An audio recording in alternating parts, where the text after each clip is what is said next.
ጸናሁኝ እኔስ ለአገሬ ዋስተበቃ ሆኜ እናይበገሬ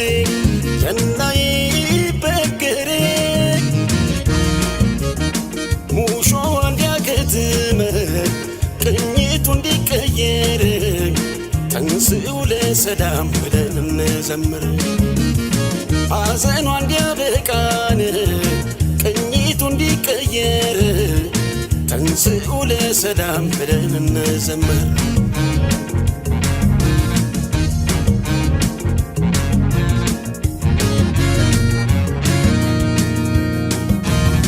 እንደ ጎራ ብጮህ ሰው ከተከተለኝ ለአገሬ መሆኑን ሁሉም ከተረዳኝ አሁን እጮኻለሁ ነገም ይሁን ዛሬን ሳልኖር ላኑር ብዬን ኢትዮጵያ አገሬን ሕዝቤ ሆይ ተነሳ ምንም ሳታቅማማ ጥላ እንኳን የለውም ሀገሬን ተቀማ በሀገር ይሻላል ብትቆስል ብትደማ ትውልድም ይኮራል ዝናህን ሲሰማ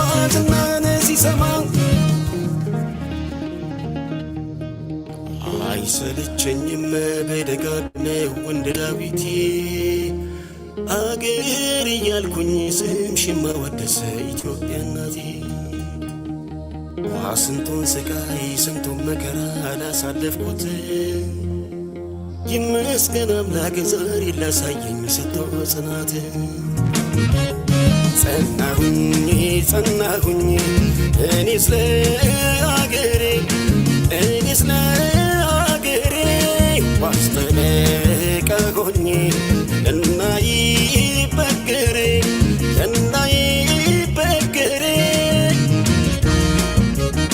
ሙሾ እንዲያከትም ቅኝቱ እንዲቀየር ተንሥኡ ለሰላም ብለን እንዘምር ሐዘኗ እንዲያበቃን ቅኝቱ እንዲቀየር ተንሥኡ ለሰላም ብለን እንዘምር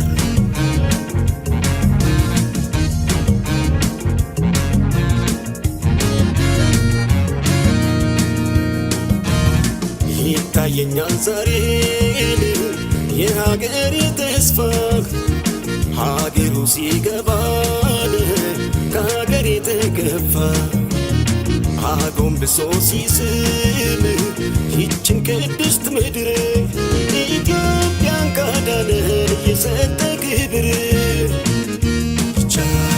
የተስፋይቱ ምድር ቅድስት ኢትዮጵያ አንቺ ኖረሽልን ጠላቶችሽ ትቢያ ቃሌ ምድር ሲወርድ ደስ አለኝ ከልቤ መጽሐፍ አኖርኩኝ ለትውልድ ከትቤ ይቻላል ብያለሁ ርዕስ ሰጠው ሀገሬ ስትቀጥል በሕይወት ስላየሁ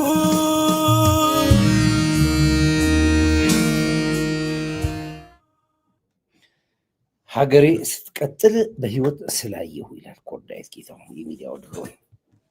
እንዴት አድራችሁ? እንዴት ዋላችሁ? ሰላማችሁ ብዝት ይበልልኝ። ሰቡ ረቡ እያል ገቡ። እንግዲህ የሚዲያው ድሮን እንዴት ናችሁ? እንዴት ነበር አዳራችሁ? ውሏችሁ እንዴት ነበረ? ፏድ ምቅ ብላችኋል? አሸወይና ሆናችኋል? እሺ እስኪ ዛሬ መቼስ ሰፊ አጀንዳ ነው የምናወራው። አጀንዳም ምንድነው? የሻዕቢያ እና ፋኖ የህወሓትና ሸኔ የውጊያ ጥምረት በግብፅ እንደሚመራ ሾልኮ የወጣው ሚስጥር አሳወቀ በሚለው ሚስጥርም አይደለም። ዛሬ እነሱ ባለ ሚዲያ ላይ ታወቀ፣ ያለ መንግስታት ታወቀው እንጂ እኛ ቀደም ሲል ጀምሮ ስንሰራበት የነበረው ነው። እንደ ሚስጥር ያው ዛሬ ዓለም መንግስታት ላይ ደረሰ። የዓለም መንግስታቶች አወቁ። የኢትዮጵያ ነቀርሳና የኢትዮጵያ ተንከሲሶች በሸኔም በፋኖም በግንባርም በምናምን የሚገቡት በሙሉ ከግብፅ በተላከ ሴራ መሆኑን ዓለም ዛሬ መሰከረ። ትላንትና አንድ ድብቅ አስቸኳይ ስብሰባ ነበረ። በዚህ በኢትዮጵያ ጉዳይ ላይ ምዕራባውያን ነበር የተነጋገሩት።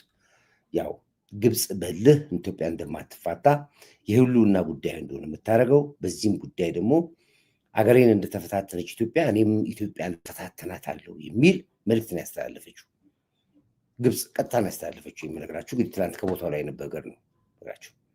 እና አገሬን ኢትዮጵያን ለመፈታተን ደግሞ ከሚያስፈልጉት አካላቶች ጋር በሙሉ ስራዬን እሰራለሁ ነው ያለችው። ይሄ ለእኛ ትልቅ ነገር ነው። የዓለም መንግስታቶችን መታዘባቸው ለምንወስደው እርምጃ ትልቅ ግብአት ነው የሚሆነው። ምክንያቱም የምታውቁት ከሆነ ልክ ትንሽ ጥቃት ስናጠቃ ጄኖሳይድ ይላሉ፣ ድሮን ይላሉ፣ አየር ተደበደብን ይላሉ ትንሽ ነገር ሲያዩ እና አሁን ግን ጦርነቱ ፕሮክሲ ዋር ነው፣ የእጅ አዙር ጦርነት ነው። ፋኖ የሚባል ኃይል የለም፣ ሸኔ የሚባል ኃይል የለም። ህወሓት፣ ሻዕቢያ፣ ሸኔ፣ ፋኖ ተጣምረው ነው ስንል የነበረው በራሳቸው አንገበት እንግዲህ እንደዚህ ከተወራልን ለእኛ ጥሩ ዊትነስ ነው። እግዚአብሔር ከአንተ ጋር። ስለዚህ ይህ ጥሩ ነው። የትግራይ ነፃ አውጪ የሚባል የለም። በቃ ትግራይ ነፃ አውጪ የላትም። የኤርትራ ነፃ አውጪ የለም። የአማራ ነፃ አውጪ፣ ኦሮሞ ነፃ አውጪ የሚባል ግንባሮች የሉም። እነዚህ በሙሉ ለዘመናት ተፈልፍለው ተቀምጠው የነበሩ ናቸው። ይህንን ኦፕሬሽን የምትመራው ግብፅ ነች፣ ከካይሮ ነው የሚመራው። ይሄ በጣም የሚገርም የሚደንቅ እውነት በራሳቸው አንደበት በግብጾች ሲወራ አሁን ደስ ይላል። አሁን ለይቶ ወጡ። እነማን እንደሆኑ ማን ነው? የት ጋታ ነው? ለምንድን ነው ህፃናቶች የሚገደሉት? ለምንድን ነው ንጹሐን የሚገደሉ? ለምንድን የሰው ልጅ ቁጭ ብሎ በህይወት እያለ እጁ የሚቆረጠው? አይታችኋል። እንግዲህ እኔ ማሳየት ስለማልፈልግ ነው፣ ያው ሚዲያ ላይ አይታችኋል። አማራ አስቀምጠህ እጅን በመጥረቢያ ስትቆርጥ ቆመ፣ ህዝብ ተጨብጭቦ፣ ህፃን ሲታረድ፣ እርሻ የወጣ ገበሬ፣ ለማጨድ የወጣ ገበሬ ህፃን ቤት ውስጥ ሲታፈን ሲገደል፣ ይሄ አረመኔያዊ ስራ የሚሰራው ሁልጊዜም ከሰሜናዊ በኩል የሚመጣ የግብፅ ጥቃት ነው። በተለይ አሁን አሰብን የሚረከብበት ጊዜ ግልጽ ሆኖ ወጥቷል፣ መቼ እንደምንረከብ አሰብን። ያ አሳብዷቸዋል። ወደብ የያዘች ሰዓት ላይ ግድብ ይዛ ያልቻልናት ወደብ የያዘች ሰዓት ላይ ታጠፋናለች የሚል የምዕራባውያኖች ጭምር ስጋት ነው። የኢትዮጵያ ትንሣኤ ወሪ ታወቀ። በቃ ከዚህ በኋላ ካለችበት ከፍታ ዝቅ ማትልና በከፍታ ላይ ከፍታ የምትሄድ ሀገር መሆኗ ብዙዎችን አስደንግጧቸዋል። በተለይ እንደ ግብፅ ያሉ ሀገሮች በምንም ታምር ሊተኙላት አይችሉም። ለዚህም ነው ሄዳችሁ ረዱ ማን ነው አስረስ አሰቃቂ ግድያ ውስጥ እንገባለን፣ አሰቃቂ ጨፋ ውስጥ እንገባለን ብሎ ባለፈው ያሰማኋችሁ አሁን እየሆነ ነው ያለው። አሁን እየተደረገ ነው ያለው። በመተከል ላይ የምታዩት እሱ ነው። በተለያዩ አማራ ክልል ላይ የምታዩት ይሄ ነው። የእጅ ቆረጣው እሱ ነው። የጡት ቆረጣው እሱ ነው። የቂጥ በሙሉ የምታዩቸው ከዚህ ስራ ጋር የተገናኘ ነው። በአሰቃቂ ግድያ ነው። ይሄ አስቸጋሪ ነገር ነው። አሁን መንግስት ዝም ያለበት ምክንያት ምንድን ነው ወደሚለው እንመጣለን። መንግስት በሁለት ጉዳይ ዝም ብሎ፣ በአንደኛው ያው አሁንም የሰላም እጃቸውን ጥሪያቸውን አቅብረው ከመጡ ወደ ሰላም ወደ ቀያቸው ከገቡ ዝም እንደሉ የመጀመሪያው ጥያቄ። ኮርዳይት ያሰ ፕሬዚዳንት ነኝ፣ ሰላም ላንተ አሜን። እሺ ዘርሰና አንደኛው ነው። ሁለተኛው ንጹሃኖችን አሰቃቂ ግድያ ውስጥ እየገባን መንግስት እንዲያደረገ አሁን የአብይ ጦር ነው የሚሉት እነሱ። ይሄ መከላከያ ጦር አይደለም፣ የአብይ ጦር፣ የብርሃኑ ጁላ ጦር፣ የኮርዳይት ጦር ነው የሚሉት ሲጠሩ ራሳቸው የሚጠሩት። እንደዚህም በል የአብይ ጦር በል አይሆንም። ታግሷል መንግስት በማንኛውም ሰዓት ላይ የሚወስዱ። አሁን አንዳንድ ነው እያወሩ ያሉ ድሮን ሊያመጣ ነው አሉ። በድሮን ሊመጣ እንዴ? ትጠራጠራለህ እንዴ? ተጠራጥራችሁ ስታወሩት ራሱ በጣም ይገርማል። ድሮን ነግራቸዋል። ለአንበጣ መከላከያ አይደለም ድሮን የተሰራው። 3 አይነት ድሮኖች አሉ። የቅኝት ድሮን አለ፣ የውጊያ ድሮን አለ፣ የልማት ድሮን አለ ብለህ በዝርዝር ታስቀምጠዋለህ። ድሮኑ በሚመደብበት ቦታ ሁሉ ይመደባል። በድሮን እንደዚህ ነው። ባህር ዳር ሊገቡ ነው፣ ጎንደር ልትመታ ነው፣ ጉድ ሞርኒንግ ኤቭሪዋን ምናምን ልትመታ የሚባል ጨዋታ የለም። በሚገባ ቋንቋ ትስተናገዳለህ። አለቀ። ይሄንን ወደ ነው የምትገባው። እየየ የሚባል ነገር አያስፈልገንም ነው። አሁን የአየር ላይ ፖለቲካው እኔ ይልቁ ነው አንድ ነገር እስኪ እናውራ። እንግዲህ አንጋፋ የምንለው አርቲስቶቻችን አሁን አክቲቪስቶቹም እየወጡ ነው ያሉት። አሁን ፖለቲከኞችም እየወጡ ነው ያሉት። እኔ ደስ ይለኛል እኮ እንደዚህ ቆዳቸውን ገልብጠው ሲወጡ። አሁን ነዋይ ደበበ በጣም እንወደው ነው የህዳሴ ግድብ ላይ ተሳሱ ከሆነ ያ ሁሉ አርቲስት አንድ ለህዳሴ ግድብ ቢዘፈን አርቲስት የለም። ውስን ናቸው፣ ጥቂቶች ናቸው። ትላንትና እኮ ኃይሌ ገብረስላሴ ሩጫ ሄዶ ሩጫው ዛሬ አልቆ ማታ እኮ ዘፈኑ ትውልታል እኮ ሩጫ እኮ ኃይሌ ገብረስላሴ እኮ ማታ ሮጦ ጠዋት እኮ ዘፈን ዘፍኖለታል እኮ ለአትሌት። ህዳሴ ግድብን የሚያክል ነገር ሲገደብ የኢትዮጵያ ትልቁ እንደ አንድ አርቲስት አልወጣም። አይደለም አስታውሳለሁ። ሌላ ይኖራሉ ሰርታለች የተወሰኑ አውቃለሁ። ብቻ ዞሮ ነው የምላችሁ። የት አላችሁ አርቲስቶቹ ሲባሉ አሸማቀዋቸዋል። አርቲስቶቹ ተሸማቀዋል። እንዳዘፍኑ አማራው እየሞተ ወሮው እየሞተ ንጹሃን እየሞተ ምናምን እየባባሉ አንገት አስደፍቷል። ለዚህ ነው አርቲስቶቹ በሙሉ ከተፋ ቤት የገቡት። ማታ ማታ ከተፋ ቤት ነው የሚሰሩት። በሙሉ ዘፋኝ የለም አሁን እንጂ ይሄን የመሰለ ኮንሰርት የምሰራበት መስቀል አደባባይ ይሄን የመሰሉ ትልቅ ሆኖች እነ ኮንፈረንስ ሴንተር የሌለ ቦታ የለም እኮ ባህል ለማስራት ሙዚቃ ለመስራት ኮንሰርት ለመስራት አንገታቸውን ደፍተዋል። ለምን እየደውሉ ይነገሯቸዋል። ዋ ትሰራና ትዘፍንና ምናምን ትልና ይሏቸዋል።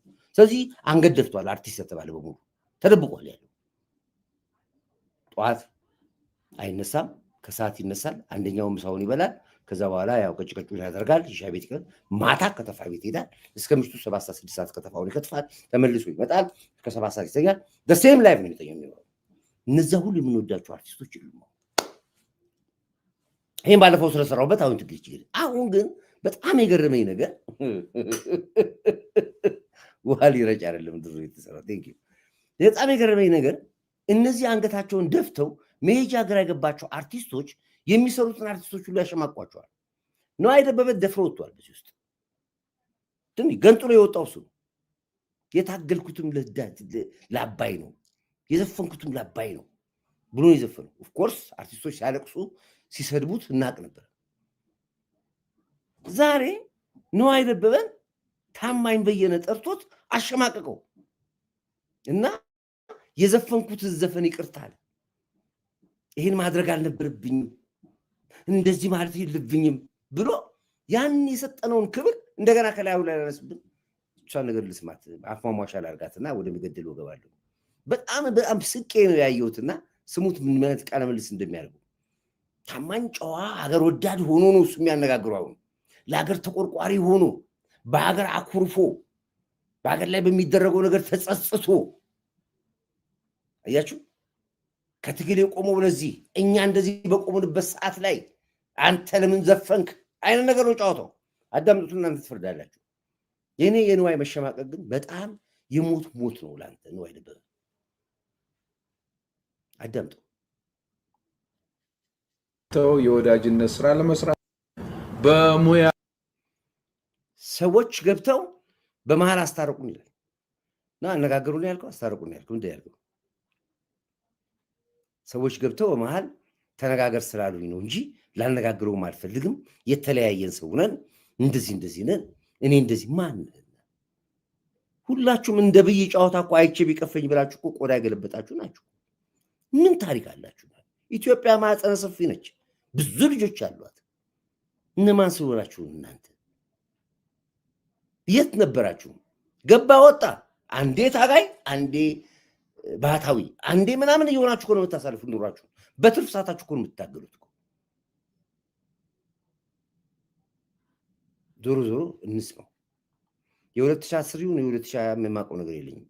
በሙያ ህይወቴ ለረጅም ጊዜ አብሮኝ የሰራ በጓደኝነትም ጥብቅና ቅርብ ከሚባሉት የመጀመሪያው ጋር እስከ 30 ዓመት ድረስ በጓደኝነት አብረን ቆይተናል።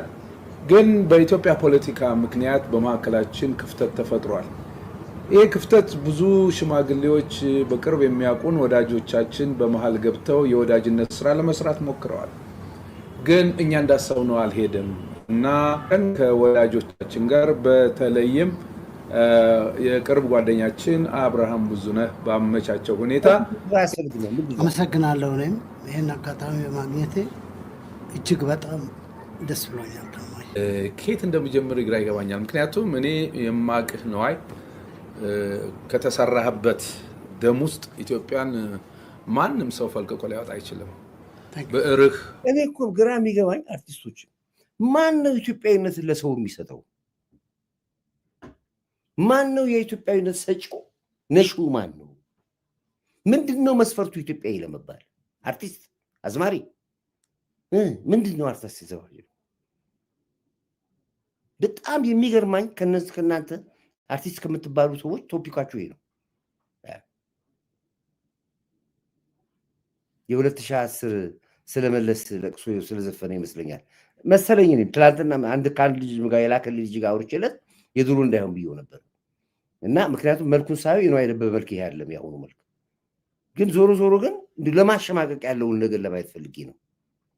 አንደበትህ ብዙ ብሏል ለኢትዮጵያና ለኢትዮጵያ ሕዝብ። በኋላ ላይ በወሰድከው የፖለቲካ አቋም whatever ብቻ የቃላት አገላለጹን ብዙ ተቀይሟል፣ እኔን ጨምሮ። እስኪ እዚህ ላይ ያለህን ሀሳብ መጀመሪያ ገለጽና ከዛ በኋላ አንድ ባንድ በዲቴል እየሄድን ነገሮችን ምላሽ እንሰጥባቸዋለን። ማን ይቀየማል? ሂዳ ፈርላሳ ከተቀየምኩ ምን አገባኝ? ብትቀየም ባትቀየም አይሞቀኝ አይበርደኝ። ምን ስለሆንክ ነው አንተ? ተቀይሟል ሁልጊዜ ብለዋል ይላሉ እየተባለ ነው። የመጨረሻ የሌብነት አካሄድ። እነዚህ ሶስት አካሄዶች ረጎኝ ደስና መሰረው አካሄድ ነው ይባላል። እንዲህ እየተወራ ነው ያለው። ተቀይሟል አሉ ያቃሉኝ እኮ ኢትዮጵያ ሀገር ያው እና ዞሮ አሁን ያው መለስ ሲሞት ስላለቀሰ ነው ይባላል። ምን ዞሮ ግን ያው የቆየ እንደሆነ ከፊዚካል ያስታውቃል። የዛሬ ወራት እኮ ናይሮቢ ካናዳ ነበር፣ እኛ ጋር ነበር። እና አሁን ይሄ የምታዩት የወጣትነት መልኩ ነው እና የድሮ ነው። ዞሮ ግን እንደው ኢትዮጵያነት ሰጪና ተቀባይ መሆናቸው ሞታቸው የገቡበትን ቦታ ሁሉ የማያውቁ ስለሆኑ ነው። እኔ ነው አይን በጣም ወደዋለሁ፣ በጣም የማከብረው ነው። ሰው በጠፋበት ሰዓት ሰው ሆኖ የወጣ ልጅ ነው። በተለይ በህዳሴ ግድቡ ላይ ታሪክ የሰራ ጀግና። ስለዚህ እንደነዚህ እስቲ ኮርዳይት በመሀል አትግባ፣ እንስማ። ምን ተሰማ? የሚሰማ ታሪክ የለውም እኮ እኔ እንደምን ላውጣው ደብሮኛል። እሺ አሁንም በቅድሚያ አመሰግናለሁ። በምወደው ከሁሉ ማስቀደም በምወደውና በሚወደኝ ህዝብ ፊት ላይ ቀርቦ እንደዚህ አይነቱን በእውነት በጣም ለባለቤቱ ሚስጥር የሆነ ከባድ ነገር ወንድሜ ታማኝ ወይም ከዚህ ቀደም እንደገለጸው ቀደም ብሎ ወንድሜ አብርሃም እኔ አው ለማንኛውም በቃ እኔ ይሄ ለማንኛውም እኔ አይጠቅመኝም። ዞሮ ግን ምንድነው አርቲስቶች ውጡ ነው የምላቸው። በኮንፊደንስ ውጡ፣ በኮንፊደንስ የህዳሴ ግድባችን ጨርሰናል። ፊት ለፊታችን የወደብ ጥያቄ አለ። ውጡ፣ ኢትዮጵያዊ ሁኑ።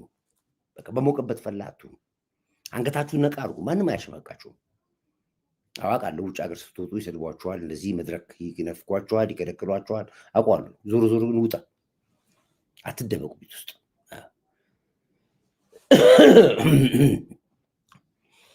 ይሄን በዚህ እንምጣ እንቶ በቃ ረጅም ታሪክም ስለሆነ ምንድነው ሞጣ ያለው? ምንድነው ሞጣ ያለው? እሱን መዝናኛ ይለኔ ምንድነው ያለው? አማራ ክልል እንጨት አለቃል ሰቅለዋል። ፋኖ ጨርሰዋል። በቃ እንጨት ሙሉ አለቃል። ባለ 2 ባለ 3 ኮከብ እዚህ ጋር ኮከብ አለ ማለት አንድ ኮከብ 2 ኮከብ 3 ኮከብ ይባላል። እና ልክ እንደሱ የፋኖ ደግሞ ኮከብ በመስቀል ነው አለ። ያ መስቀል እንጨት ነው አለ። እንጨቱ አለቃል በሙሉ በቃ የሚያነደውን ጩል እንጨት እስኪያልቅ ድረስ አለ። ይኸው አዳም ሞጣ ምንድን ያልከው አፋረገና እዚህ ደግሞ ተለቅ ያለ ምንድን ነው አይታችሁታል። አሁን ፋኖ ምን አደረጉ? ቆይ ምንድን ነው ያደረጉት? አንተ ትናደዳለህ፣ እኛንም ታናደናለህ። ምንድን ነው? ቆይ 4 መስቀል አድርጓል። እሺ ዘመንን 3 አድርጓል። ምንድን ነው አንተን ምን ያናደደ? እስቲ ቆይ ምን ሆነ ነው የምትለው? አይታችሁታል። አሁን ፋኖ የሚባሉ ወጣቶች ሁሉ የሚያደርጉት ከዘመነ ካሴ ጀምሮ ማጭበርበር ነው። ክርስቲያን ከሆንክ ለምን 3 መስቀል ታደርጋለህ? ዘመነ ባጭሯ እዚህ ጋር አድርጓል። አንድ ትንሽ አይታችሁታል። ከፍ አረገና እዚህ ደግሞ ተለቅ ያለ ከዛ ደግሞ ከጳጳሱ በላይ እዚህ አድርጎላል። ያን ያየ የአማራ ፋኖ ጠቅላላ መስቀል እንጨት አለቀ እንጨት ገበሬው የሚያነደው አጥቶ ባህር ዛፍ አለቀ። በቃ ኢትዮጵያ በረሃ በመስቀል ቀረጣ እንዳለ ወደም ዛፍ ወደም። የጥንት ዛፎችማ የሉ መስቀል ተቀረጸበት። አለቀ። ዛፉ ተቆርጦ አለቀ። ታማኝተኛን ሳያስፈቅድ ጫማ ላሰ። እኛም ተከትለን እጅ ነሳ። ሳያስፈቅደን ግንባር ዘመተ። ተከትለነው ሳያስፈቅደን አኮረፈ። እኛም በቃን ካሁን በኋላ አንከተልህም ብለነው እኛ ከኢትዮጵያ ጋር ቆመናል። ቲንኪ ፍቃድ ያመሰግናል። አለቃለ በሙሉ ስለሚያስቀኝ ነው። እና አሁን ስለ ፋኖ ግን የሚናገረው ነገር ጎትታችሁ ሻዕቢያና ህወሓትን ልታመጡ ነው ወይ አማራ ንቃ እያለ አትሊስት ከጎን ያለው አንድ ጥሩ ፖለቲካ የገባው አማራ እሱ ነው። ነገርኳችሁ። ፋኖ አርበኛ የሚባል የለም። ጠቅላላ ህወሓቶች ናቸው። ጠቅላላ ሻዕቢያዎች ናቸው። ጠቅላላ የሚመሩት ከግብፅ ነው። ባጀቱ ከግብፅ ነው። ትልቁ ዓላማቸው አማራውን ክልል አማራውን ዙሪያ መነወጥ ነው። እንዳያርስ እንዳይ አድርጎ ነጣጥሎ መግደል ነው። ሌላ ዓላማ የላቸውም። በቃ ይሄ ነው ዓላማቸው። ለዚህ ነው እንግዲህ የፋኖ ትግል የተባለው አሁን ያለው የአማራ ትግል አይደለም። የአማራ ነፃ አውጪ ትግል አይደለም። የእጅ አዙር የግብፅ ጦርነት ነው። ለዚህ ነው እነ መሳየታችኋል። አሁን መከላከያው ተደምስሶ የአብይ ጦር እንዲሆኑ የአብይ ለምን ህወሓቶቹ የሚያዟቸው እንደ ጆተኒ ገንዘብ እያስገቡ የሚያጫውቷቸው እንደ እንኩሮ ሚዲያ እነ ግልብጥ ሚዲያ በምንም ተአምር የሀገር መከላከያ ሰራዊትን አሽመድምዱ ተብሏል። ይሄን ደግሞ መልእክት የወሰዱት ከየት ነው? ከአማራ አይደለም። ይሄ መልእክት የወሰዱት ከግብፅ ነው። በሻዕቢያ አማካኝነት ነው። በኢሳያስ አፈወርቅ አማካኝነት ነው። ኢሳያስ አፈወርቅ አብርሃም የተናገረው ነገር አለ። ኢሳያስ አፈወርቅ ማለት የሞተ አገር የገደለ ትውልድ የገደለ በራሱ መኖሪያው ግራ የገባው ሰው እንደሆነ ምሁራኖች የተናገሩ ነው። አብይ ዛፍ ይተክላል፣ ዘመን ለመስቀል ይቆርጣል። እና ጦርነቱ የአማራ ጦርነት የአማራ ነፃ አውጪ የሚባል ጦርነት የለም። በቃ የእጅ አዙር ጦርነት ነው። እዚህ ጋር አንድ ሞጣ የተናገረው ይዘህ ትዋጋለህ። ኤርትራ ሀገሩን ወርሶ ሀብት ንብረቱን ይዞ አንተን ዱቄት ተሸካሚ አንተ ገረድ አንተ አህያ እያለ ባንዲራ ልብሶ እየተሳለቀ ያለ አገዛዝ ተመልሶ እየመጣ እነ ዘመነ ካሴ ተሸክመው እየመጡ የከተማ አመፅ እያለ አማራ ምን ጠብቃል? የአዲስ አበባ ሰው ታቦት ይዘው ወጥተህ ልታጅበው ነው። እነሱ ሲመጣ ወርሶ እዚህ ጋር በጣም የሚገርማችሁ ነገር ነው። ነፃ አወጣለሁኝ እየገባው ነው እየመጡ ነው እየገቡ ነው እያለ ሲለፈልፍ ቀዶ አማራው እየመጣ ነው። 50 ኪሎ ሜትር ላይ ነው፣ 70 ኪሎ ሜትር ላይ ነው ያለው። የግድ ደርሰናል ያለ ነው። ባህር ዳር ዙሪያ ከበናታል።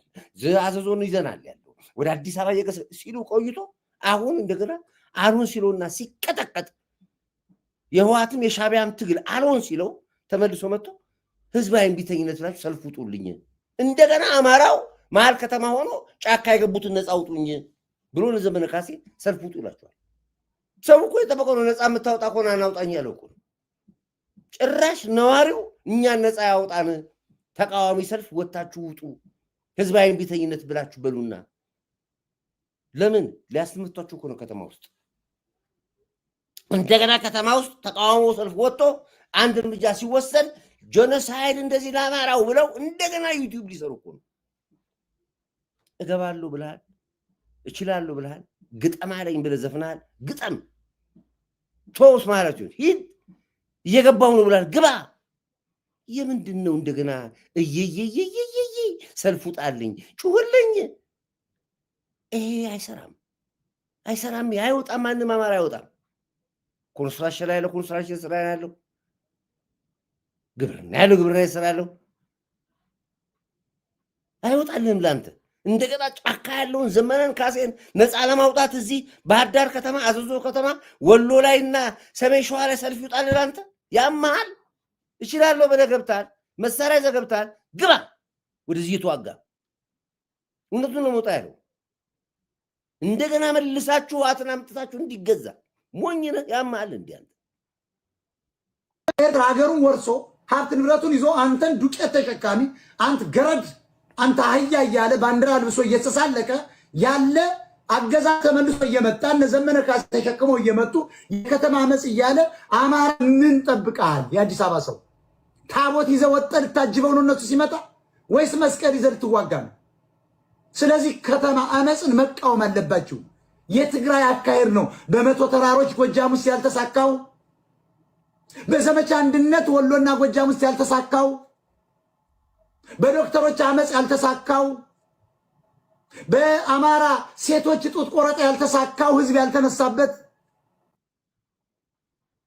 በሁሉም ትግል ብላችሁ በአስተማሪ አመጽ፣ በጥቁር ማቅ ኦፕሬሽን አመጽ፣ በኦርቶዶክስ፣ በሙስሊም፣ በዶክተር በምንም ነገር አልሳካ ሲል ህዝባዊ አመጽ መሪና አይቻልም። የህዝባዊ አመጹ አስተባባሪ ኢሳያስ አፈወርቅ ሆኖ ተገኝቷል። የህዝባዊ አመጽ አስተባባሪው እነ ጁንታ ደብረጽዮን መሆናቸው ተገኝቷል። መንግስት መረጃ ደርሶታል። ማንም ወጣት ያወጣልም። ይሄንን ደግሞ በታላቋ ሩጫ በቀደምለት አሳይቷል ህዝቡ። እንደገና አማራ ፋኖ ከተማው ነዋሪ ሰልፍ ወጥቶ እነ ዘመነን ነፃ ሊያወጣ ይችላሉ ብላል። ቻለው። ይሄ ነው ሻዕቢያ የሞተ ነው። መነሳታችን እነ አመራሮች እኮ ይናገራሉ። እነሱ የአብርሃም የተናገሩትን አጣዳም ግን ተወደደም ተጠላም ፕሬዚደንት ኢሳያስ ጊዜውን ቆጥሮ ግን ተወደደም ተጠላም ፕሬዚደንት ኢሳያስ ጊዜውን ቆጥሮ ያልፋል። ይህቺ የደቀቀች ሀገር ወጣቷን ያጣች መቆሚያ ሀገር ሊያቆም የሚችል ጄኔሬሽንስ የቆጠለባት ሀገር ተረፍ ግራቪቲ እቺ የደቀቀች ሀገር ዜጎቿን እንኳን ሰብስባ መኖር ያልቻለች ሀገር ወጣቶቿን በሙሉ በአትላንቲክ ኦሽን በኢንዲያን ኦሽን አስምጣ የጨረሰች ሀገር ዜጎቿ በዓለም ላይ ተሰዶባት የሚኖር ሀገር እሱ ይሞታል፣ እድሜ ጉዳይ ነው። አሁን እንደገና መልሶ ሊያደቃትና ሊያጠፋት እስራኤል በቀላይ በኩል ተነስቶባታል። ሀያላኖች በዚህ በኩል ተነስቶባታል። ኢትዮጵያ እንደዚህ አይኗን ተክላ ቁጭ ብላ ያየች እንደ ኮብራ እንዲህ እየተንቀጠቀጥን እያየናት ነው ያለነው። ከየትኛው በኩል እንደምትጠፋ እንኳን አይታወቅም። ኤርትራ የምትባል ሀገር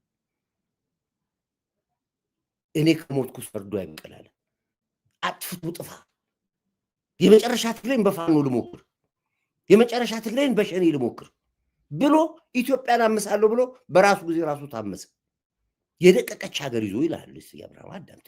ግን ተወደደም ተጠላም ፕሬዚደንት ኢሳያስ ጊዜውን ቆጥሮ ያልፋል። ይህቺ የደቀቀች ሀገር ወጣቷን ያጣች መቆሚያ ሀገር ሊያቆም የሚችል ጄኔሬሽንስ የቆጠለባት ሀገር ተረፍ ግራቪቲ ደጋ ኤርትራ ነው። ይሄ ማህበረሰብ ከፈረሰ የኤርትራ ነፃነት የሚባል ነገር የለም። የኤርትራ ሉዓላዊነት የሚባል ነገር የለም። የኤርትራን ሉዓላዊነት ማስጠበቅ፣ ማቆየት፣ ማስቀጠል ከባድ ነው። ኦልሞስት አይቻልም። በተለይ የደጋ ኤርትራ ሽማግሌ ብቻ ነው ተሸክሞ ያለው።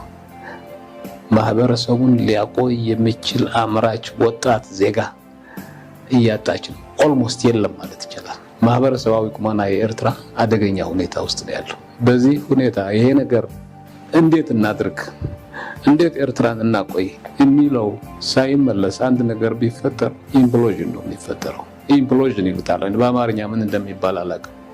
ሮሞ መባል በትግርኛ ነው የሚመጣው። ሬሳ ማከም እኮ ነው የተያዘው። አገር ሆና በፕሮክሲ ዋር ውስጥ ብቻ ፋኖ ስላለኝ ብቻ ኢትዮጵያን አጠፋለሁ ብሎ ይተማመናል ሻዕቢያ። በፋኖ ብቻ ነው የሚተማመነው። በዋት እንኳን አልተማመነው፣ እየተገዳደሉ ነው ያሉት።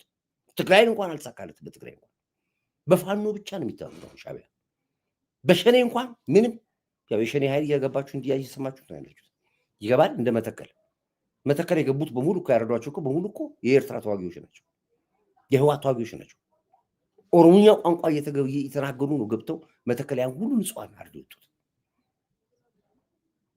የፋኖ አመራር ተብሎ የተባሉት በሙሉ ትላንትና አንድ ነገር አሰማችኋለሁ። ህወሓት ምን ያክል ለ27 ዓመት አሁን መከላከያ ውስጥ እኮ ነው ያሉት እኮ ውስጣችን እኮ ፖሊስ ውስጥ አሉ፣ አየር ኃይል ውስጥ አሉ፣ አሁንም አሉ።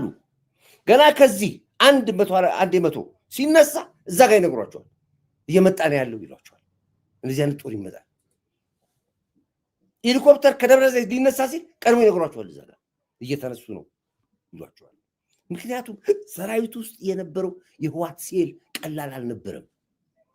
ጠቅላላ ከፍተኛ መኮንኖች ትላላችሁ፣ መስመራዊ መኮንን ትላላችሁ፣ አዛዦች ትላላችሁ፣ ደህንነት ትላላችሁ፣ በሙሉ ውስጥ ተክሏል።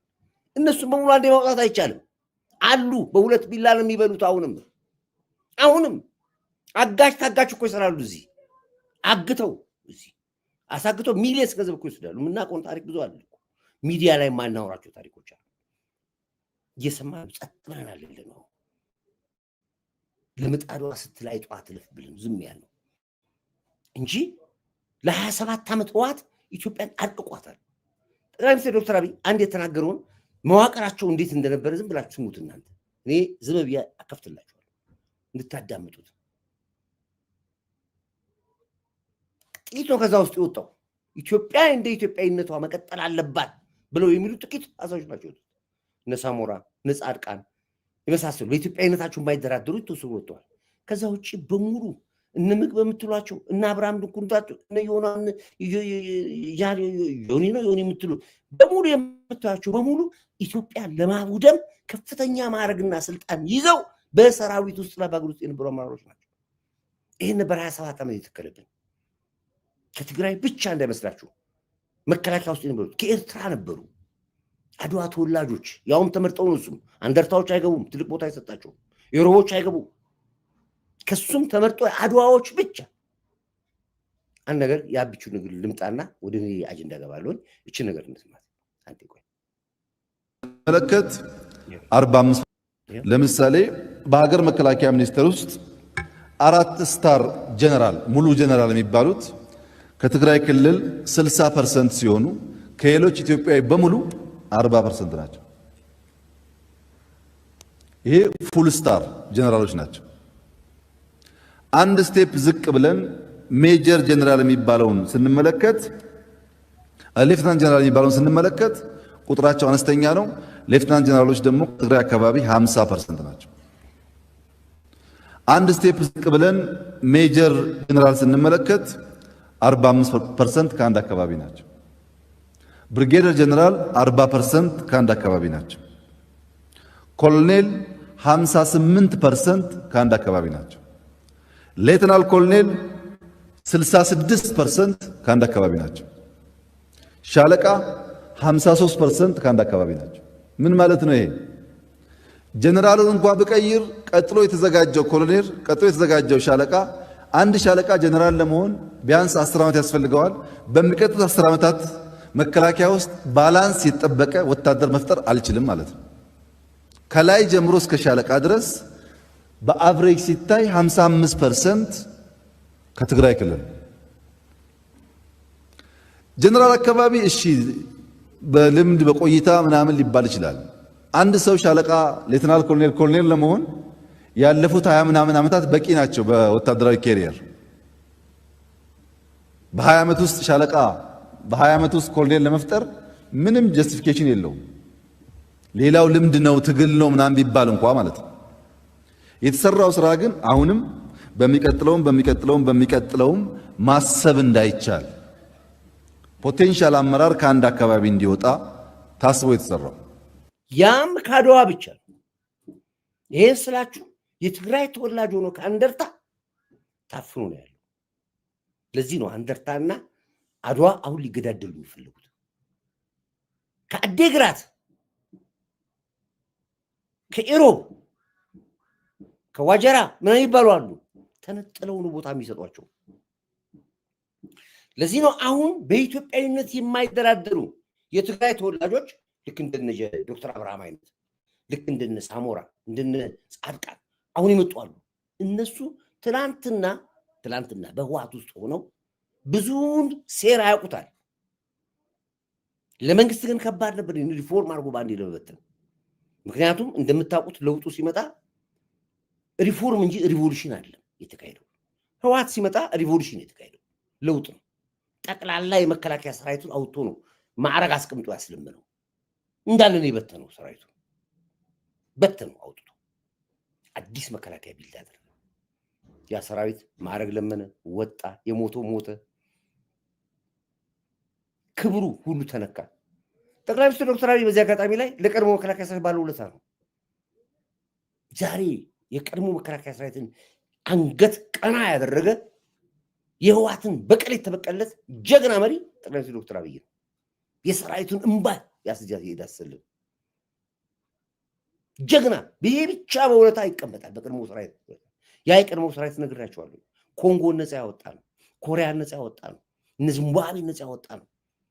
አፍሪካን ሰላም በማስከበር የተጨበጨበለት መከላከያ ሰራዊት ነው። እንደ 6 ኮርክ የበተነው ህወሓት ገብቶ የዛ ሰራዊት ክብር የመለሰ ጀግና መሪ ስጥራ ጠቅላይ ሚኒስትር ዶክተር አብይ እንጂ እንደ ጉልበታቸው እንዳሰራራቸው ህወሓት ይበተናል ብሎ የሚል ማንም አልነበረም።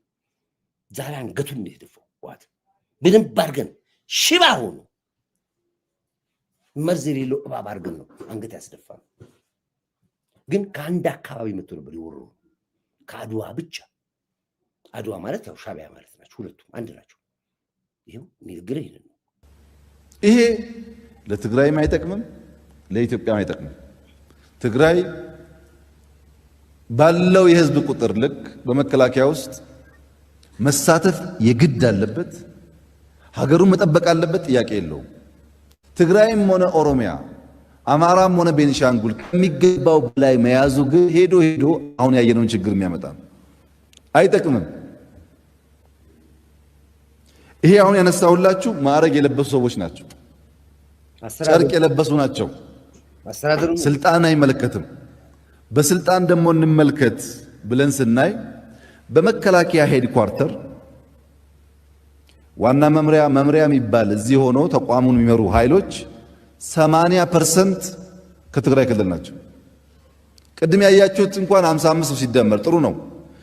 ግን ማዕረግ የለበሰ አማራ፣ ኦሮሞ ምናምን ቢኖርም በትክክለኛ ፖዚሽን ባይመለከት ግን 80%ቱ እዚህ ስታፍ የሚባለውን አመራር የሚሰጠው ኃይል ከትግራይ ክልል ብቻ ነበር።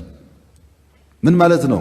የሚገዛውን ትጥቅ ያውቃል፣ የሚሰለጥነውን ያውቃል፣ ግንኙነቱን ያውቃል። ሁሉም ነገር በአንድ አካባቢ የተያያዘ ነው ማለት ነው። እስቲ አንድ ስቴፕ ዝቅ ብለን እንመልከት።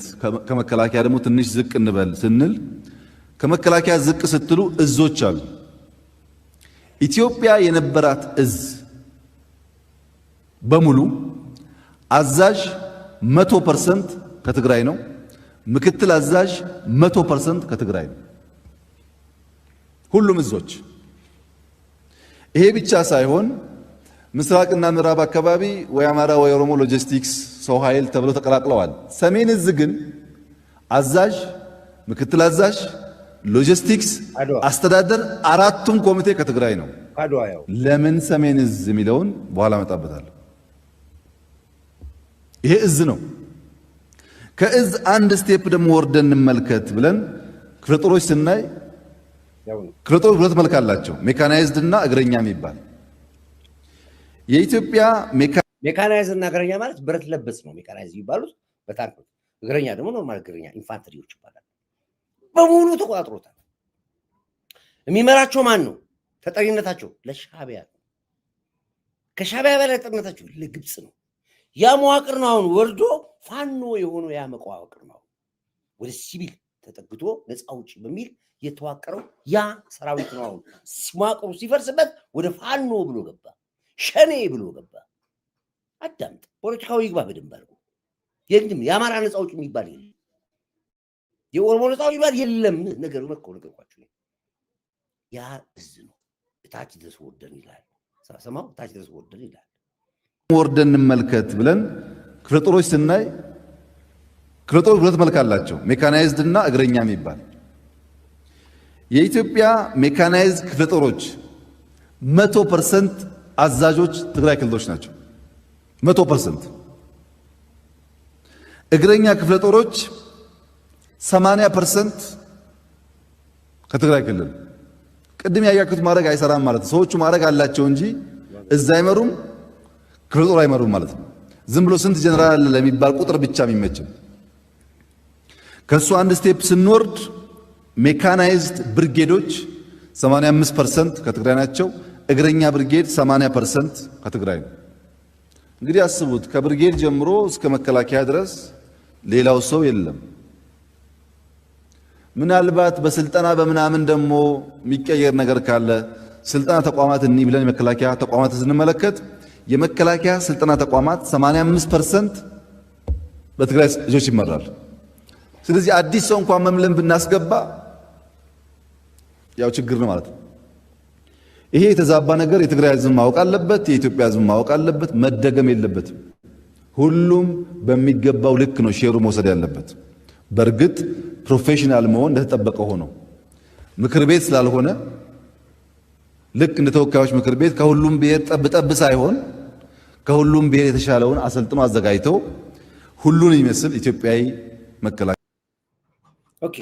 በዚህ ድፍረት ነው ይሄን አቅማቸውን ስለሚያውቁ ነው ወራ ገብተው ወሎን የደፈሩት፣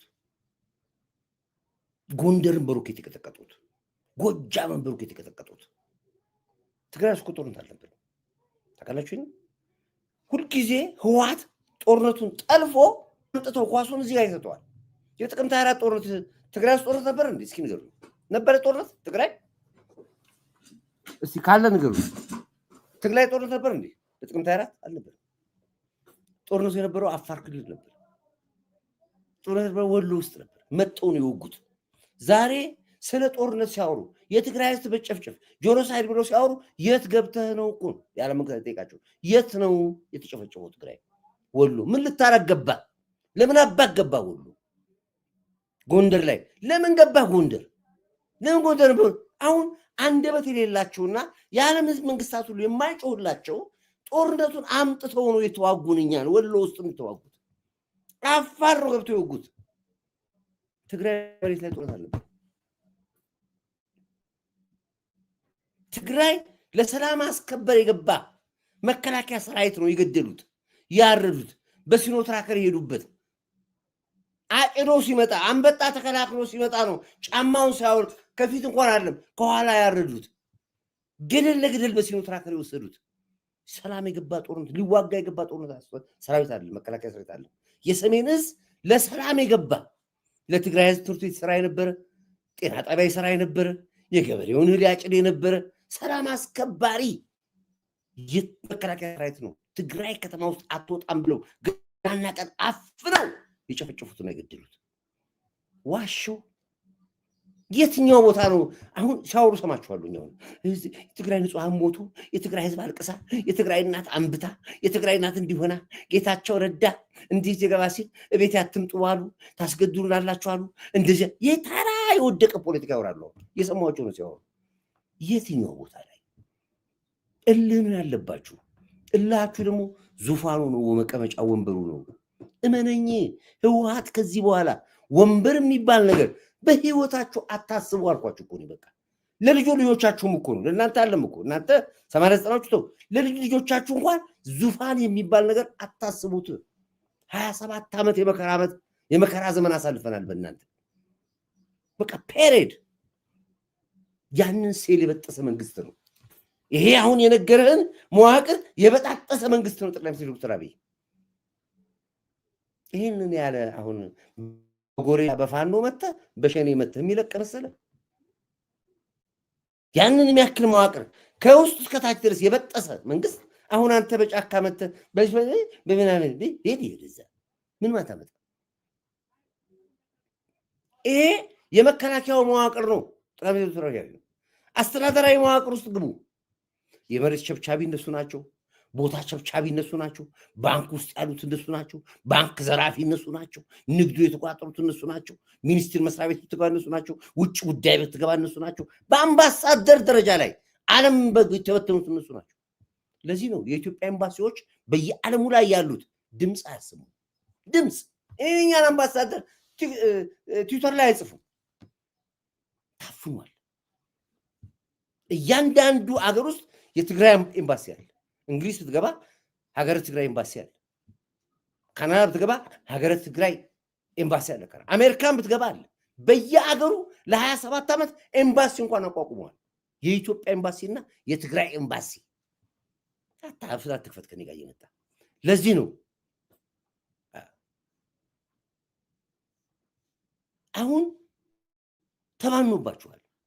ቤትም ተፈናገጠ፣ ቤትም በኩልና ሴሉ ተሰብሯል።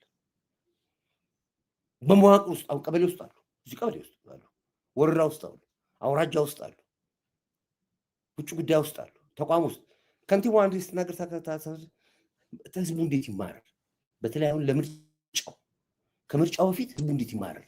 እንዴት ህዝቡን ከምርጫው አኳፊ እንዲሆን እናደርገው? ማን ሊመርጥ? ያኩርፍሽ ማን ሊመርጥ? እሺ ያኩርፍ ግድ ያስኮርፍቱ ችግር የለውም እሱ ህዝቡ ይማራል። ማን ሊመጣ?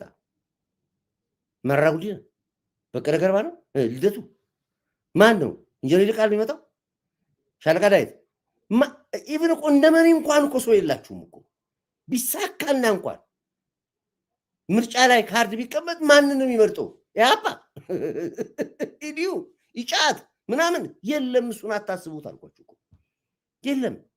እንደ ፖለቲካ እንኳን ፖለቲካ አውርቶ ማህበረሰቡን ይሄን አደርጋሉ የሚል አይዲያና ማኒፌስቶ ያላችሁ ተቋሚዎች የላችሁ። ስለዚህ ለቀጣይ 100 ዓመት ጠቅላይ ሚኒስትሩ ስልጣኑ ይቀጥላል። ካለ ምርጫ ነው የምናስቀምጠው፣ ካለ ምርጫ። ይሄ ግልጽ ነው። አማራጭ የለማ። ያ ሴል አለ አሁንም ቀበሌ ውስጥ የዋት ሴል ከንቲባው አንድ ቀን ምን አለች? እንዴት ሰው ባለ ጉዳይ አስቀምጦ ማኪያቱ ይወጣላለች? ለምንድነው ባለ ጉዳዮች የማታገለግሉት? እነሱ ናቸው። እንዴት ያገለግላሉ? ከንቲባ እንዴት ያገለግላል? አንቺ እኮ የልፋትሽን የምታወሪው ቤት በኩል ነው። ህዝቡ መማር ያለበት እኮ ነው ታርጌታቸው እኮ። ይሄ እኮ በትራፊክም አለ፣ በፖሊስም አለ፣ በመከላከያም አለ እኮ። ሴሉ አላ አገና አልተሰበረም። ያ ሴል ካልተሰበረ በስተቀር ህዝቡ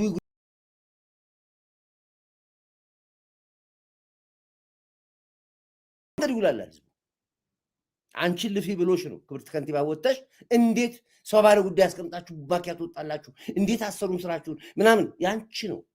አይሰሩም። እዛ ውስጥ ቁጭ ብለው መረጃ ይቀበላሉ፣ መረጃ ይሰጣሉ፣ ህዝብ ያሳምጻሉ። አመራሮች ለምንድን ነው የወረዳ አመራሮች ለምንድን ነው አመራሮች ተቀምጣችሁ ዝም ማታገለግሉት? ለምንድን ነው ማሰሩት? የወረዳ የቀበሌ የመንግስት ተቋም ለምንድን ነው ዝም የምታማሩት? መሯት ነው የተናገረች እኮ። እንዴት ነው የሚሰሩት? ህወሓት ይገላችኋል፣ ሻዕቢያ ይገላችኋል ቢሰሩ። አንቺ መስሎሽ ነው። ሻዕቢያ ምን ይሰራል? እስኪ አንድ ቀበሌ ኢፌክቲቭሊ የሚሰራ አይኑር። በግንባሩ ይገሉታል። ይሄው የወረዳ አመራሮች ለምንድን ነው ቢሮ የማትቀመጡት? ለምንድን ነው ሰው የምናመላልሰው? አገልጋይ በሩ ላይ ያለ ሰው እንዴት በምን ሞራል ነው ማካያቶ ሊጠጣ የሚሄደው? የሚገለገል ሰው በራችን ላይ ተቀምጦ ይሄን ምስል እነዚህ በሙሉ በስርዓቱ ህወሓት ያስቀመጣቸው ናቸው። የኔ ብሎ የሚላቸው ናቸው። በየቦታው አሉ። በማንኛውም ሰዓት የሚያዛቸው በስልክ ነው። ግንኙነታቸውም ከህወሓት ጋር ነው። ሸናቸው ከሻዕቢያ ጋር ነው። እዚህ ኮማንድ ፖስት አላቸው። ለዚህ ለሚሰሩት ጥፋት ባጀት ይመደብላቸዋል። ለዚህ ነው በ45 ቀን መንግስት እንገለብጣለን ብለው በኮንፊደንስ እንለቱ ወጥቶ የተናገሩት። የ45 ቀን አብዮት ብለው ያሉት ይሄን ስላለ ነው። ይሄ ተቀምጧል ያለው ጊዜ ይፈጃል፣ ያላፋናል። ዞሮ ዞሮ ግን ወደደም ጠላም ተመንጥለው ይወጣሉ። ህወሓት ሴሉ አከርካሪ ነው የተሰበረው። አከርካሪ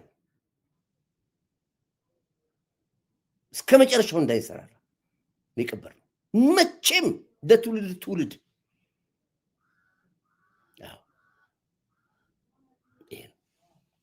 የጠቅላዩና አንዴ ንግሩን በጣም ስለምሰማ እናንተ መስማሳችሁ ወርቱ ሜሞሪ ስለሆናችሁ ነው ማቀባበል ታሳችሁ ያነሳል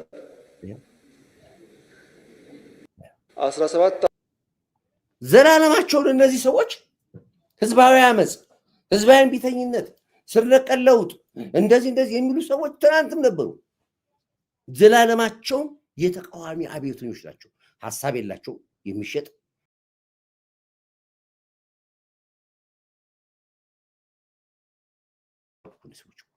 አሁን ልደቱ እኮ በመንግስቱ ኃይለማርያም ፓርላማ ነበር፣ በወያኔም ፓርላማ ውስጥ ነበር፣ አሁንም በኢህአዴግም ፓርላማ ውስጥ አለ። ማራታው ከመጡ መሪዎች ጋር በሙሉ ፓርላማ ውስጥ አለ። በቀለ ገርባም እንደዚሁ እነ ይልቃል የምትሏቸው ነው በሙሉ ፓርላማ ውስጥ አሉ። ከመጣው መንግስት ጋር ሁሉ የምታገሩት አልፎ ተርፎ እንደገና ደግሞ የሽግግር መንግስት፣ የድልድይ መንግስት፣ የእርቅ ምናምን ዘላለም ነው ያለው። እርቅ ኮሚቴ የሚባል ሁሌ አለ። ምንም አይሰሩ፣ አበል ነው የሚበሉት። ምንም አይሰሩ፣ ምንም አይፈዩ። ባልና ሚስት ያስታርቁ፣ እንገራችሁ፣ ባልና ሚስት ያስታርቁ፣ አበል ይበላሉ። ገንዘብ ባጀት የሚመደብላቸው ስራውን ደግሞ እሱን በገንበገባ ደግሞ ብዙ ታሪክ አለው። እሱ አሁን አያስፈልግም ማውራት። ዞሮ ዞሮ ግን ምንድነው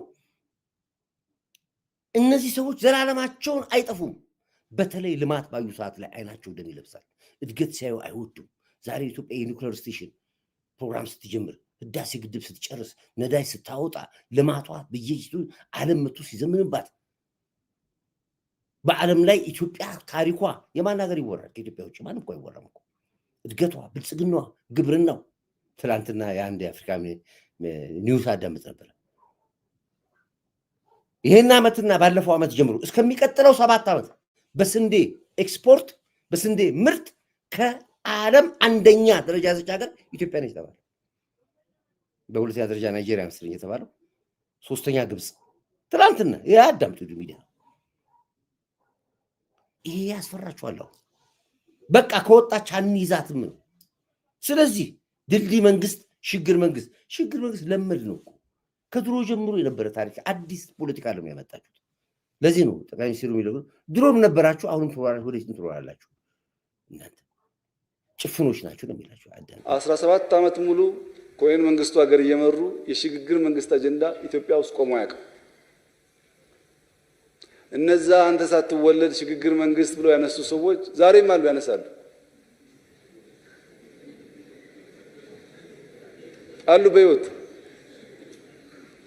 ኢህአዴግ መጥቶ 27 ዓመት የሽግግር መንግስት አጀንዳ ደብዳቤ ቆሞ አያውቅም። እነሱ ኢህአዴግን ሽግግር መንግስት እያሉ የማያውቋቸው ሰዎች መጥተው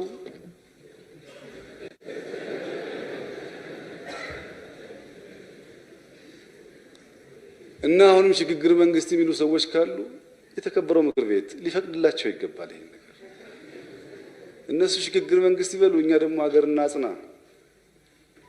በንጉሱም አልቻሉም፣ በደርግም አልቻሉም፣ በኢህአዴግ አልቻሉም፣ በእኛም አይችሉም።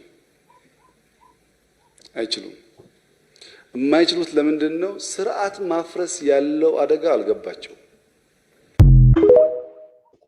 የሱ ለየት የሚለው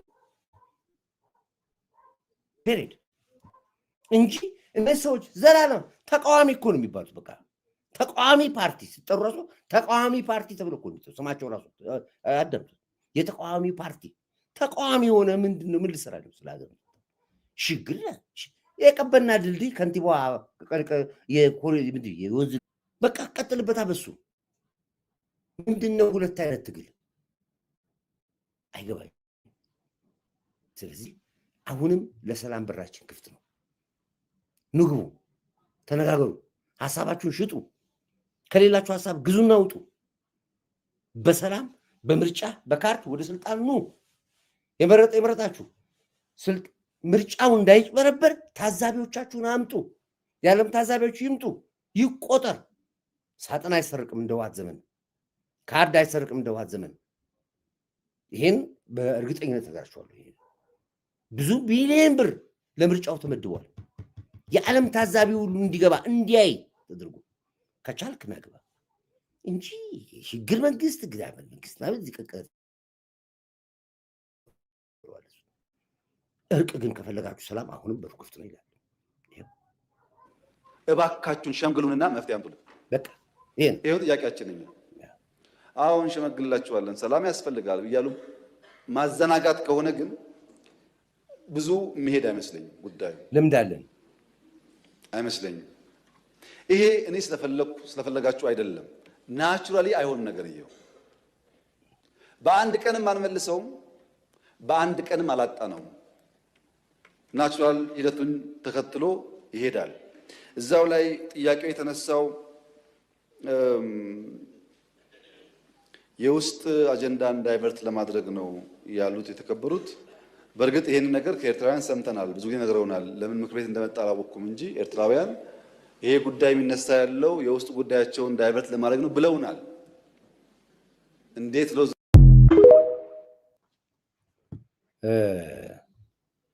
እንግዲህ ያው የሚነግራችሁ ግልጽ ነገር ነው።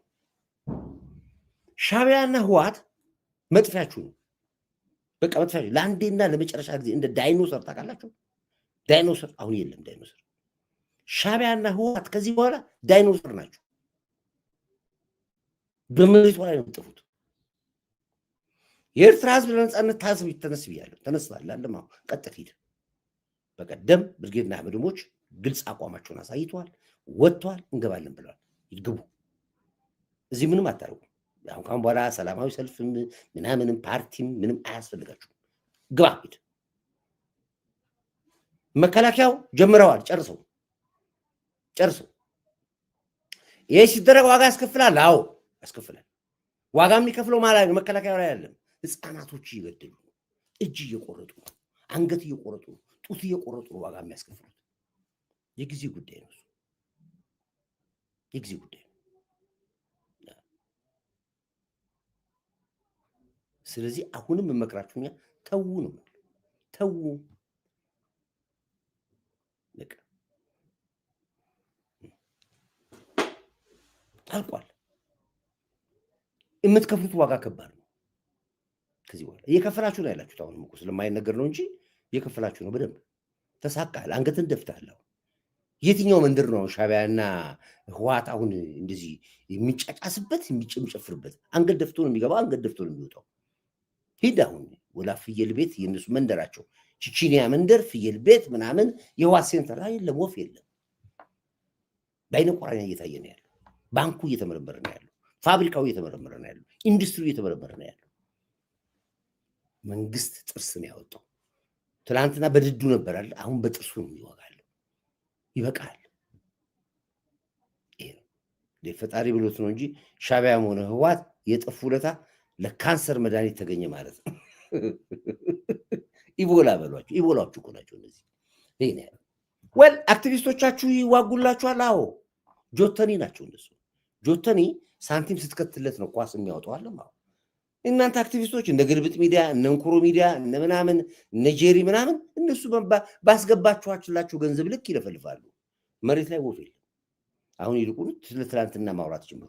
እንደዚህ ብሎ ነበር፣ ለዚህ ጊዜ ለጌታቸው ረዳ እንደዚህ አለ፣ ለጌታቸው እንደዚህ እንዲመጣ ለምናምን እንደዚህ። ይሄ ሁሉ አርኪ ቡርኪ ነው፣ አይጠቅመንም። በመጽሐፍ የሚጻፍ ነው፣ በሚዲያ አይጠቅምም። ይሄ ወሬ ይዞ መገኘት ነው። ይሄ አሁን ይዞ መገኘት ነው ጨዋታው። ይዘናል፣ ተገኝተናል፣ የትም አትሄዱ። ሌላ አሰብን የመረከብበት ጊዜ በግልጽ የመጣ ነው ያለው። ያለ መንግስታቶች ቃላቸውን አሰምተዋል። ትናንትና የአሜሪካው ዴሌጋሲ እዚህ መጥቷል። አሜሪካ በሁለት በሶስት ኢንተረስት ካላት ከኛ ጋር የመጀመሪያው ኢንተረስቷ የአዲሱ አየር መንገድ ጉዳይ ነው። በሱ ላይ እንግዲህ የአሜሪካው ትልቁ ሴናተርስ መጥቶ ያው ጠቅላይ ሚኒስትር አብይ ጋር ስብሰባ ላይ ናቸው ያሉት። እግረ መንገዳቸው ሁለተኛው ጉዳይ የአሰብ ጉዳይ ነው። የአሰብ ጉዳይ በኢትዮጵያ ብቻ ሳይሆን በወንጀለኝነትና በሌብነት ኤርትራ መንግስት እንዲጠየቅ ነው ያደረገው። በሌብነት የዘረፉን ንብረት ሌላ ጉዳይ ነው።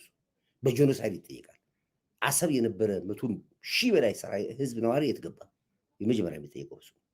አሰብ የነበረ ንብረት የት ገባ? ወደቡ ሪፋይነሪው ላይ የነበሩ የት ገቡ? የነበሩት መርከቦቻችን የት ናቸው ያሉት? እነ ወልወል፣ እነ ካራማራ፣ እነ ነፃነት፣ እነ አንድነት፣ እነ ኢትዮጵያ፣ እነዛ ሂውጅ መርከቦች የት ናቸው ያሉት? በቀይ ባህር ላይ ቤዝ አድርጎ የተከሉ የፓይረትስ የሚባሉት ሽፍቶች በኤርትራ መንግስት የሚተዳደሩት በኤርትራ መንግስት የሚቀለቡት የሚጠቀሙት ያለው የኢትዮጵያ መርከብ ነው። ወልወል እነሱ እጅ እንዳለች መረጃ ደርሶናል ያለው። ነፃነት እነሱ እጅ እንዳለች መረጃ ደርሶናል ያለው።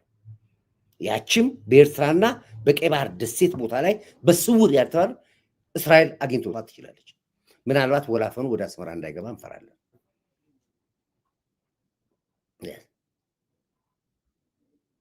ስለዚህ ከታርጌቱ አልወጣችሁም።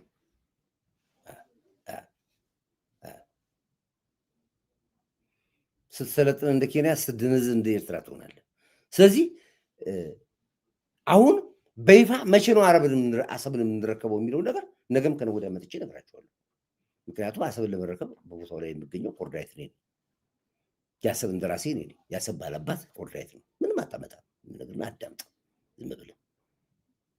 ነዋሪዎቹን አውቃቸዋለሁ፣ ይመለሳሉ። ነዋሪዎቹ ወይ አርጅተዋል። ዞሮ ዞሮ ግን ልጆቻቸው አሉ።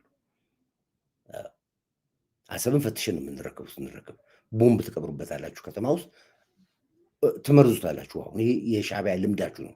በዚህ ተካናችሁ ናችሁ እናንተ፣ አናምናችሁም።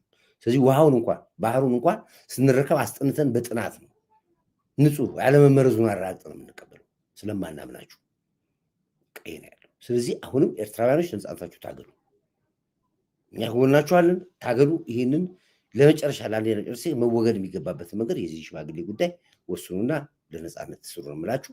እንግዲህ ውድ አድማጭ ቤተሰቦቼ የሻዕቢያና ፋኖ የህወሓትና ሸኔ የውጊያ ጥምረት በግብፅ እንደሚመራ ያው ከራሳቸው ከግብፅ ነው መረጃው የወጣው። እሱ እንግዲህ በይፋ ደግሞ በማስረጃ ደግሞ ታዩታላችሁ። አሰብን የሚረከብበት ጊዜ በግልጽ እየመጣ ነው። መቼ እንዴት የሚለውንም እሱንም ታዩታላችሁ። ከዚህ ውጭ ግን ልማታችን፣ እድገታችን፣ ብልጽግናችን ዓለም መስክሮለታል ያለው በቅርቡ በሚካሄደው ምርጫ ተሳታፊዎች የምትሉ ተወዳዳሪ የምትሉ መወዳደር ትችላላችሁ። ሰላማዊት ውድድር፣ አመፅ ምናምን አያስፈልግም። የአማራ ህዝብ አኩርታችሁኛል። በስማችሁ የሚነገዱትን በሙሉ መርጣችሁ አይታችሁ ይወጣችሁ ያላችሁት ይሄ ደስ የሚል ነገር ነው። ብዙዎች ተዋጊዎች መሳሪያ ያዞች የገቡ ነው ያሉት። የሸኔ ታጣቂዎች ትጥቃቸውን እያዙ የገቡ ነው ያሉት። ይህ የምንፈልገው ነው። ሰላማዊ የሆኑ ነው ያሉት። ሽፍቶች ግን እስር ቤት ውስጥ ሞት ፍርድ የተፈረደበት ሚስቱን በመጥረቢያ የገደለ ቤተሰቡን በሰዓት ያቃጠለ ባንክ የዘረፈና 30 ዓመት 50 ዓመት ሞት ፍርድ የተፈረደበት እስረኛ ግን ጫካ በለስ ቀንቶት የገባው እሱ ሊመጣ አይችልም። እስከ መጨረሻው ይዋጋል እሱ። አሁን ያለን ውጊያ ከነሱ ጋር ብቻ ነው። ከነዚህ እስር ቤት አምልጦ ከወጡ ሰዎች ጋር የምንዋጋው። እነሱ ደግሞ ብዛት አላቸው። የደሴ ላይ ተፈቷሉ፣ ጎንደር የተፈቷሉ፣ ጎጃም የተፈቷሉ፣ ሰሜን ሸዋ የተፈቷሉ፣ እስር ቤት በርግደው ያወጧቸዋሉ። እነሱ ሁልጊዜ ተዋጊ ናቸው። ከዛ ውጭ ያለው ግን ሰላማዊ ህዝብ ወደ ቀዩ እየተመለሰ ነው ያለው። ይህ ደስ የሚል ነገር ነው። ድል ለኢትዮጵያና ለህዝቧ፣ ሞት ዜና። ይህን ያለው ውድ አድማጭ ቤተሰቦቼ እንግዲህ 1 ሰዓት ቆይታችን በዚህ እንጨርሳለን። ክብር ለሚሰጠው የተለመደ ክብር እንሰጣለን። ጎህ ላይ አሻራችሁን አስቀምጡ ብያችኋለሁኝ።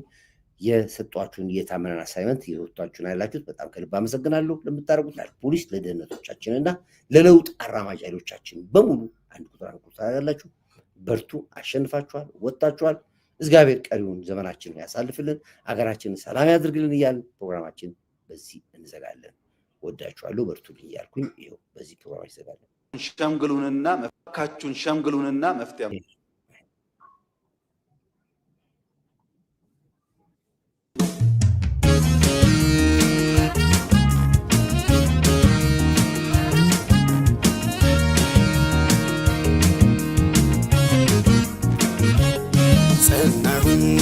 ጸናሁኝ እኔ ስለ አገሬ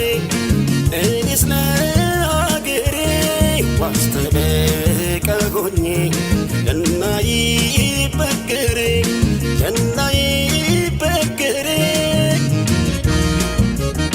ሙሾ እንዲያከትመ ቅኝቱ እንዲቀየር ተንስኡ ለሰላም ብለን እንዘምር። ሐዘኗ እንዲያበቃን ቅኝቱ እንዲቀየር ተንስኡ ለሰላም ብለን እንዘምር።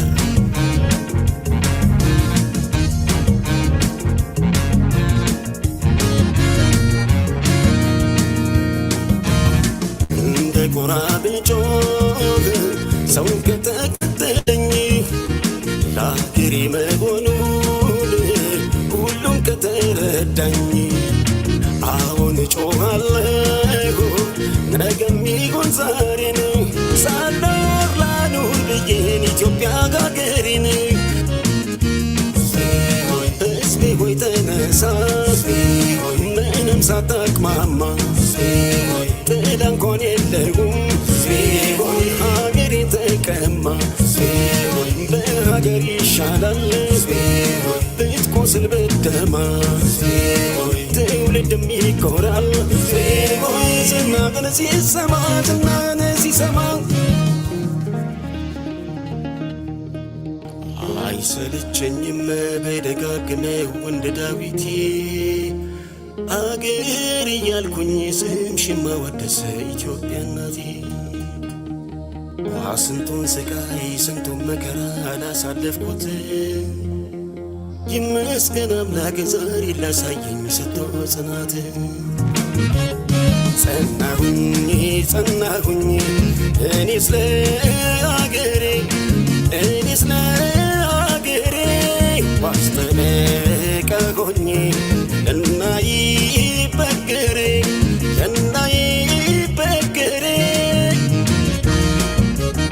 ሙሾ እንዲያከትም ቅኝቱ እንዲቀየር ተንሥኡ ለሰላም ብለን እንዘምር ሐዘኗ እንዲያበቃን ቅኝቱ እንዲቀየር ተንሥኡ ለሰላም ብለን እንዘምር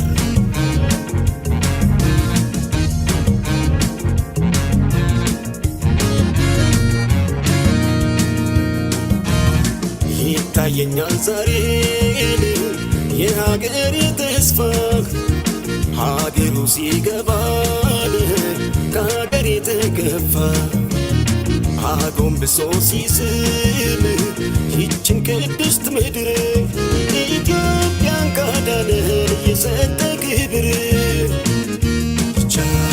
የተስፋይቱ ምድር ቅድስት ኢትዮጵያ አንቺ ኖረሽልን ጠላቶችሽ ትቢያ ቃሌ ምድር ሲወርድ ደስ አለኝ ከልቤ መጽሐፍ አኖርኩኝ ለትውልድ ከትቤ ይቻላል ብያለሁ ርዕስ ሰጠው ሀገሬ ስትቀጥል ይወስዳየው